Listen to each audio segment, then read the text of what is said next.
नमस्कार, पंजाब केसरी टीवी देख रहे हैं आप। मैं हूं अजय शर्मा। संपूर्ण हिमाचल में सबसे पहले नजर डालते हैं हेडलाइंस पर।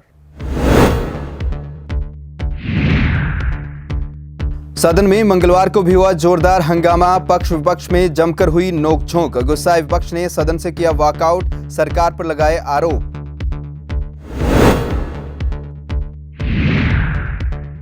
सदन में विधायक संजय अवस्थी ने उठाया सीमेंट कंपनियों की मनमानी का मामला। लोगों की सेहत के साथ खिलवाड़ के लगाए आरोप। कहा, यहीं के साधनों का दोहन कर यहीं पर बेचा जा रहा महंगा सीमेंट अन्य प्रदेशों में सस्ता। हमीरपुर में केंद्रीय मंत्री अनुराग ठाकुर ने यूक्रेन से लौटे हमीरपुर के मेडिकल छात्रों से की मुलाकात। कहा, मिशन गंगा के तहत 20,000 मेडिकल छात्र लाए गए भारत वापस।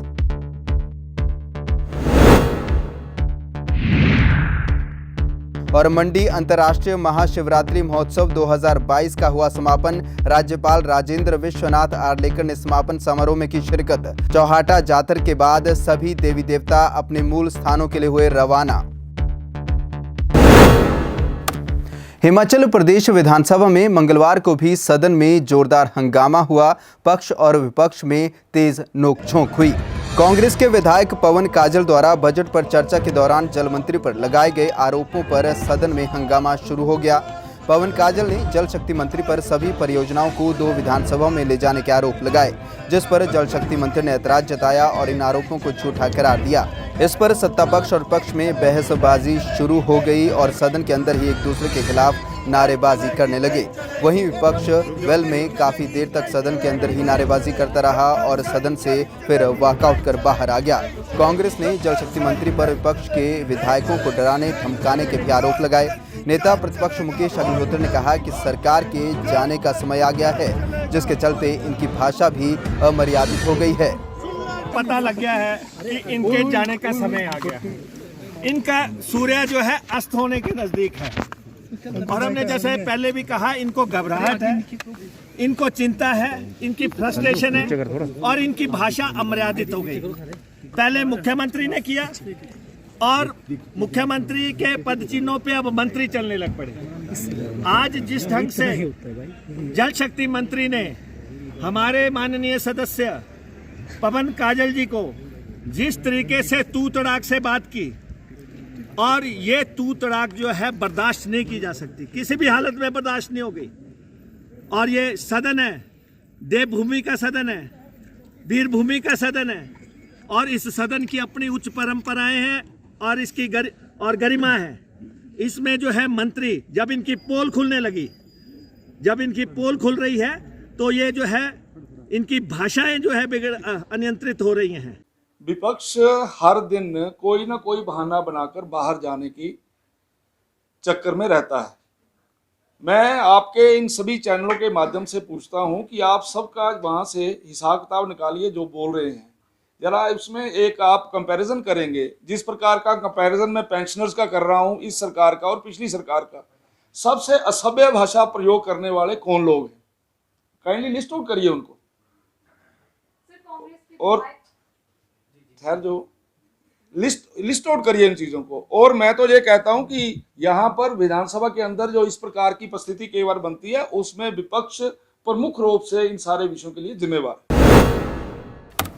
वहीं सदन की कार्यवाही के दौरान अर्की के विधायक संजय अवस्थी ने सोलन के अर्की विधानसभा में सीमेंट कंपनियों की मनमानी का मामला उठाया और कंपनियों पर लोगों के स्वास्थ्य के साथ खिलवाड़ करने के आरोप लगाए।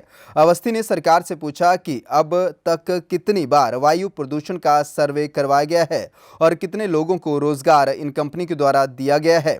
संजय अवस्थी ने कहा कि सीमेंट कंपनियां यहां पर उत्पादन करती हैं और दूसरे राज्यों में सस्ता सीमेंट बेचती हैं, जबकि हिमाचल में महंगा सीमेंट बिकता है, जबकि यहीं के स्रोतों का दोहन किया जा रहा है। हम अर्की विधानसभा क्षेत्र में जो 2 उद्योग सीमेंट उद्योग स्थापित हैं, एक अल्ट्राटेक सीमेंट प्लांट और अंबुजा सीमेंट प्लांट के द्वारा जो पोल्यूशन लोगों को सहना पड़ रहा है, उस पोल्यूशन को लेकर मैंने सरकार से आज प्रश्न किया था कि इस पोल्यूशन को रोकने के लिए और जो वहाँ के जो लोग हैं जो इससे प्रभावित हो रहे हैं उनके स्वास्थ्य की सुरक्षा के लिए आपने क्या कार्य किया है, क्या आपकी योजना है, जिसके संदर्भ में जो मुझे उत्तर मिला है, जो सूचना पटल पर रखी गई है, वो एक महज औपचारिकता है और विभाग द्वारा जो सिर्फ आंकड़ों की प्रस्तुति की गई है, लेकिन उन्होंने भी ये माना है कि इसका जो आंकलन उन्होंने नहीं किया है। और जबकि 2009 में जो पोल्यूशन कंट्रोल बोर्ड, जो मेरी जानकारी के हिसाब से हिमाचल प्रदेश का पोल्यूशन कंट्रोल बोर्ड है,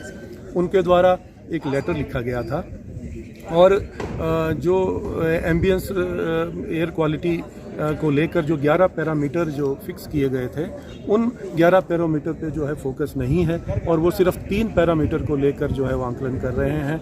मैंने ये सरकार से प्रश्न किया था, लेकिन सरकार का जिस तरह से गैर जिम्मेदाराना जो ये जवाब आज इस विधानसभा के पटल पर मुझे मिला है, इससे ये साफ प्रतीत होता है कि जो हमारे यहाँ के लोग हैं उनके स्वास्थ्य के प्रति सरकार कितनी गंभीर है, इसका मैंने जो है यहाँ पर विरोध किया है। सर आपने ये भी कहा था कि स्वास्थ्य विभाग WHO की रिपोर्ट के अनुसार जो यहाँ पर हमारे जो लोग हैं, इससे लगभग कोई 20-25 पंचायत के लोग जो हैं वो उनका स्वास्थ्य प्रभावित हो रहा है। लंग्स के जो है वो लंग्स प्रभावित हो रहे हैं, उसके केसेस बढ़े हैं, एस्थमेटिक हो रहे हैं लोग, उसके केसेस बढ़े हैं। और जो फसलों का उनको नुकसान हो रहा है, जब वो सुबह अगर खेत में हम जाएं तो वहाँ पर 2-3 सेंटीमीटर की जो धूल की परत जो है वो उस पर पड़ी रहती है, तो उसके लिए उपाय सरकार का दायित्व बनता है। और मेरा यही प्रश्न जो है सरकार से था और सरकार ने जो इसका जो उत्तर दिया है उससे मैं संतुष्ट नहीं हूँ।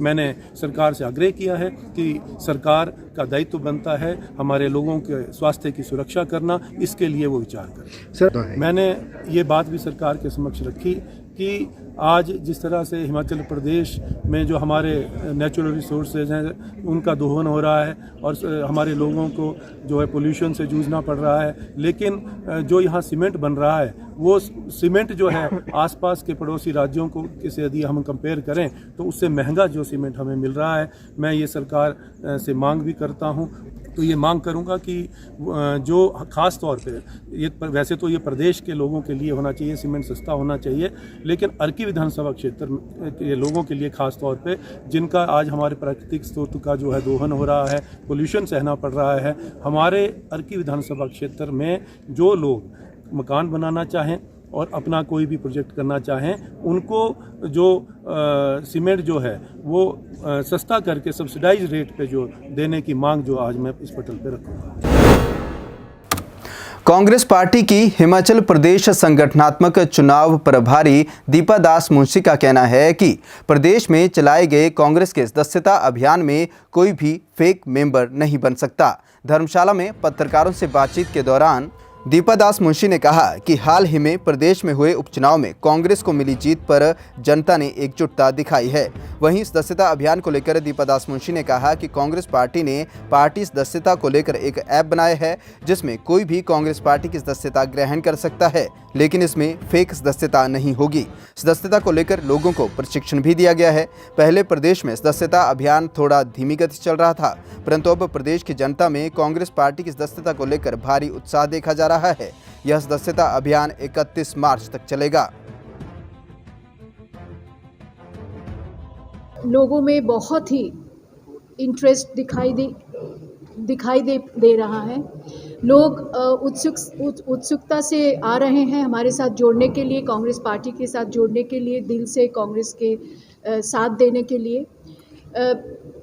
हमारे ये सदस्यता अभियान दो तरीका से हो रहा है। एक तो मैनुअली हो रहा है जो पेपर मेंबरशिप, और दूसरी बात ये है कि डिजिटल मेंबरशिप। जो डिजिटल मेंबरशिप भाजपा पार्टी जैसा नहीं है कि एक मिस्ड कॉल दे के मेंबरशिप कोई भी बन सकता है। हमारा कांग्रेस पार्टी एक ऐप बनाए हैं, कांग्रेस पार्टी मेंबरशिप ऐप, जो कोई भी आम जनता डाउनलोड नहीं कर सकते। ये सिर्फ पार्टी के तरफ से जो एनरोलर्स बनेगा वही एनरोलर्स के दौरान ही ये मेंबरशिप हो सकते हैं। और ये एनरोलर बनने के लिए जो प्रक्रिया है उसमें नाम के साथ साथ वोटर आई कार्ड और वोटर आई कार्ड में जो फ़ोटो है उन फ़ोटो से वोटर्स के फ़ोटो जिनका फ़ोटो आ रहे हैं उनका फ़ोटो मैच होना पड़ेगा, तभी वो जाके इनरोलमेंट होगा, तभी वो ऐप स्वीकार करेंगे कि ये सही है या झूठ। अंतर्राष्ट्रीय महिला दिवस के मौके पर बाल स्कूल हमीरपुर के मैदान में प्रदेश पुलिस की तरफ से आयोजित महिला सुरक्षा कवच समारोह में केंद्रीय मंत्री अनुराग ठाकुर विशेष रूप से शामिल हुए। इस समारोह के दौरान केंद्रीय मंत्री अनुराग ठाकुर ने प्रदेश के 6 जिलों के पुलिस थानों को 108 बाइक आवंटित किए और इनके चालकों को हरी झंडी दिखाई। ये मोटरसाइकिलें प्रदेश के 6 जिलों चंबा, हमीरपुर, उन्ना, बिलासपुर, कांगड़ा, सिरमौर और मंडी के थानों व चौकियों में तैनात पुलिसकर्मियों के लिए उपयोगी होंगी। इनसे महिला अपराधों को रोकने में मदद मिलेगी।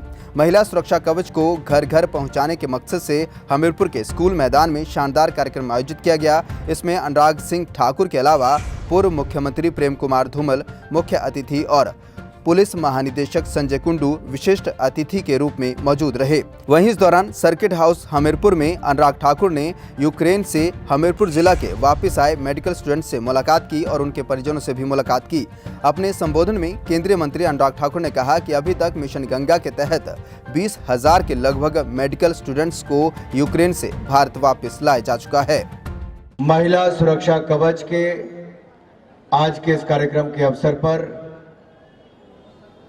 मैं सबसे पहले तो आप सबको अंतर्राष्ट्रीय महिला दिवस की बहुत बहुत बधाई और शुभकामनाएं देना चाहता हूं।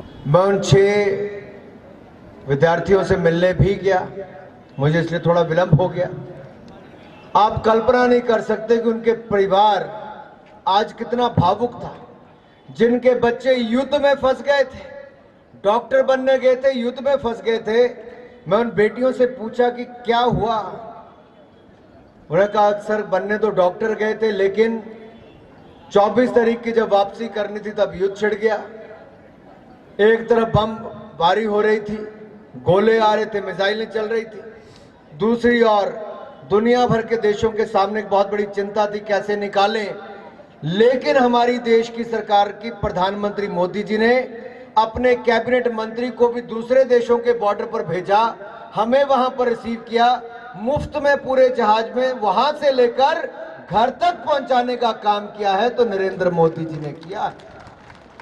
तो गंगा घाट पर गया तो गंगा जी को प्रणाम करते हुए मैंने कहा कि मां गंगा का आशीर्वाद लेकर गंगा आरती कर कर मोदी जी ने शुरुआत की थी अपने प्रधानमंत्री के कार्यकाल की। वही मां गंगा के आशीर्वाद से ऑपरेशन गंगा के अंतर्गत लगभग 20,000 छात्रों को युद्ध वाले यूक्रेन से वापस लाने का अभूतपूर्व काम किया है तो नरेंद्र मोदी जी ने किया है मेरे भाइयों। दुनिया भर में 8 मार्च को अंतर्राष्ट्रीय महिला दिवस मनाया जाता है। ये दिन महिलाओं की उपलब्धियों को समर्पित है। इसी कड़ी में आज प्रदेश भर में अनेक कार्यक्रमों का आयोजन किया गया और महिलाओं को सम्मानित किया गया। देखिए ये खास रिपोर्ट। देश भर में हर साल 8 मार्च का दिन अंतर्राष्ट्रीय महिला दिवस के रूप में मनाया जाता है। इस दिन को मनाने का मुख्य उद्देश्य महिलाओं के अधिकारों को बढ़ावा देना है। हिमाचल प्रदेश के जिला धर्मशाला के राजकीय महाविद्यालय के त्रिगर्त सभागार में जिला स्तरीय अंतर्राष्ट्रीय महिला दिवस मनाया गया, जहां वन मंत्री राकेश पठानिया ने शिरकत की। आज महिलाओं का एक बहुत बड़ा दिन है और एक इंटरनेशनल लेवल पे इसको मनाया जाता है और ये इसकी अपनी सिग्निफिकेंस है। उसके इसका थीम भी इस बारी अलग है और इंटरनेशनल लेवल पे इसको बनाया जाता है और एक वुमेन एम्पावरमेंट के ऊपर जिस तरीके से देश आगे बढ़ रहा है। जिला कुल्लू के मुख्यालय सरवरी के अशोक भवन में अखिल भारतीय जनवादी महिला समिति ने अंतर्राष्ट्रीय महिला दिवस मनाया। इस दौरान महिला अधिकारों को लेकर भी चर्चा की गई। जी, आज पूरे देश में जो महिला दिवस मनाया जा रहा है, जनवादी महिला समिति भी मना रही है। इसमें हम महिलाओं को जागरूक कर रहे हैं अपने अधिकारों के लिए, किस तरह से अपने अधिकार लिए जाते हैं। आप देख रहे हैं कि पुराने समय से लेकर महिलाओं के साथ बहुत भेदभाव हुआ है, उनको वेतन के लेकर भेदभाव हुआ है, समान काम का समान वेतन नहीं मिलता है। और दूसरा जो आज महिलाओं के साथ शोषण होते हैं, चाहे वो घरेलू हिंसा हो, चाहे वो ऑफिस में हो, चाहे कहीं भी हो, तो यही हमारा है कि जो महिला समितियाँ कि महिलाओं को किस तरह से जागरूक किया जाए।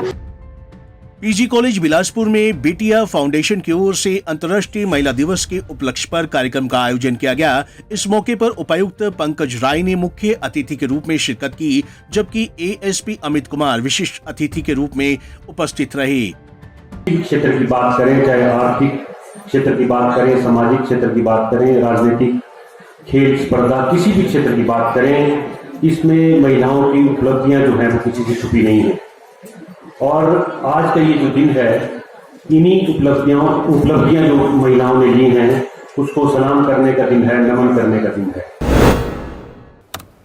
एनपीएसईए संघ सिरमौर ने शिमला में 3 मार्च को प्रदर्शन कर रहे कर्मचारियों के मामले में एफआईआर होने पर हैरानी जताई है। नाहन में मीडिया से बातचीत करते हुए एनपीएसईए जिला सिरमौर के अध्यक्ष सुरेंद्र पुंडीर ने कहा कि कर्मचारी शांतिपूर्वक तरीके से अपनी बात रखने शिमला पहुंचे थे। बावजूद इसके कर्मचारियों पर एफआईआर दर्ज की गई है, जो बेहद हैरान करने वाला विषय है।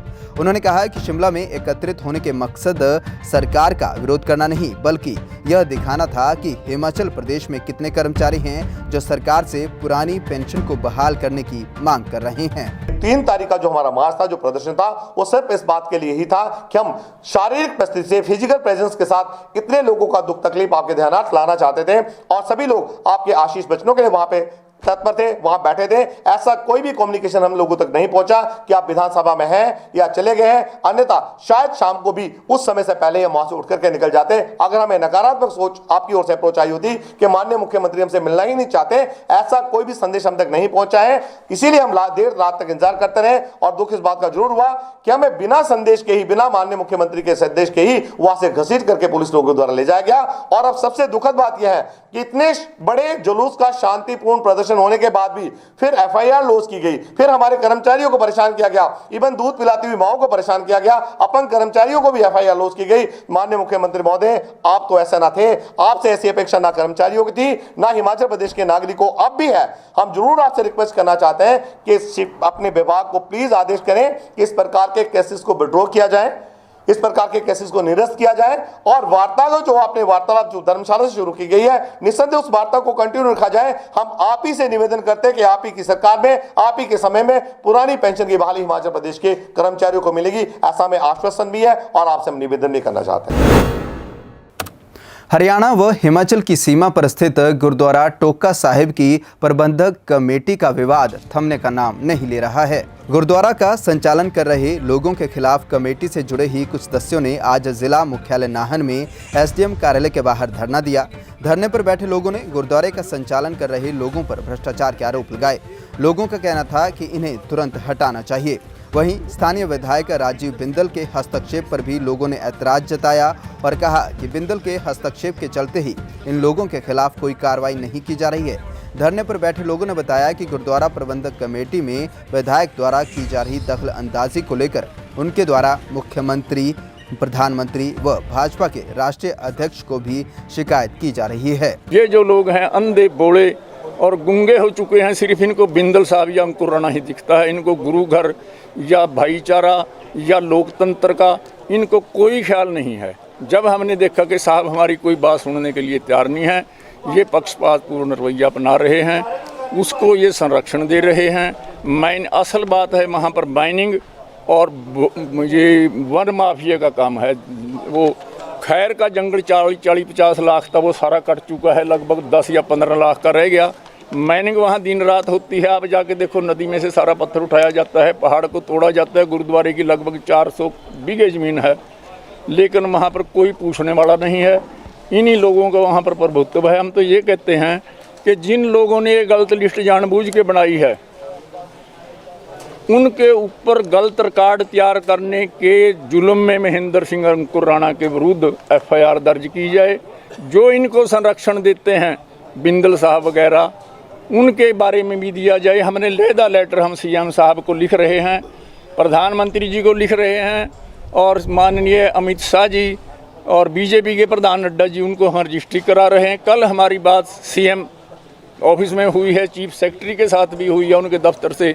उन्होंने हमको 16 तारीख से बाद शिमला आने का समय दिया है। हम सारी व्याख्या हम हमें सुनाएंगे। सोलन में किसानों की आय दोगुना करने के लिए कृषि विभाग लगातार कोशिशें कर रहा है और इस कड़ी में केंद्र और प्रदेश सरकार की नीतियों को जन जन तक पहुंचाने का प्रयास किया जा रहा है। यह कहना है कृषि विभाग विकासखंड सोलन के विषयवाद विशेषज्ञ जोगिंदर पाल का। जोगिंदर पाल ने बताया कि किसानों को जहां एक ओर बीज और खादें सस्ते दामों पर उपलब्ध करवाए जा रहे हैं, तो वहीं किसानों को खेती से जुड़े उपकरण भी बाजार से कम कीमतों पर दिए जा रहे हैं। किसानों के उत्थान के लिए कई योजनाएं सरकार द्वारा चलाई जा रही हैं ताकि धन के अभाव के कारण उनकी खेती प्रभावित न हो और वह आधुनिक उपकरणों को उपयोग में लाकर अपनी आय को दोगुना कर सकें। डेट में सर किसानों के लिए जैसे ओलावृष्टि होती है तो उसके लिए एंटी हेलनेट स्कीम हमारी चली हुई है, ठीक है जी। उसमें हम पर फार्मर जो है 5000 स्क्वायर मीटर का एंटी हेलनेट सरकार जो है किसानों को उपलब्ध करवा रही है। और दूसरी स्कीम हमारी जैसे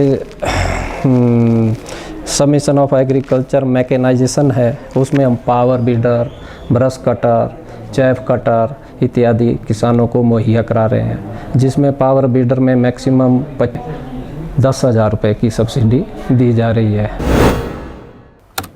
मंडी अंतर्राष्ट्रीय महाशिवरात्रि महोत्सव 2022 का आज समापन हो गया। राज्यपाल राजेंद्र विश्वनाथ आर्लेकर ने इस समापन समारोह में शिरकत की। वहीं महोत्सव के आखिरी दिन आज जिला भर से आए देवी देवता मंडी शहर के चौहाटा बाजार में विराजमान हुए। सभी देवी देवताओं ने रियासत काल से चली आ रही परंपरा का आज भी निर्वहन किया। वहीं चौहाटा बाजार में रखे देवरथों के हजारों की संख्या में आए लोगों ने दर्शन करके आशीर्वाद प्राप्त किए। दर्शन करने आए श्रद्धालुओं का कहना था कि उन्हें देवी देवताओं का आशीर्वाद लेकर विशेष प्रकार की अनुभूति का एहसास हुआ है और उन्होंने सभी के लिए मंगल कामना की है। वहीं चौहाटा बाजार की जातर के बाद सभी देवी देवता अपने मूल स्थानों के लिए रवाना हो गए। अब यह सभी देवी देवता 1 वर्ष बाद अगली शिवरात्रि महोत्सव में शामिल होने मंडी आएंगे और मंडी शहर को एक बार फिर देवी देवताओं का आशीर्वाद मिलेगा। जितने भी देवी देवता हैं उनके दर्शन इकट्ठे हो जाते हैं। ये बहुत ही आनंदमय दृश्य होता है। इसमें सभी देवी देवता होते हैं और जो जिसने कभी देवी देवता के दर्शन नहीं किए हैं, कोई मिस कर गया है, वो आज सभी देवी देवता को दर्शन कर सकता है। और आज आखिरी दिन है। आज शाम के बाद आज शाम को ये सभी देवी देवता अपने घरों में जो वापस जाना।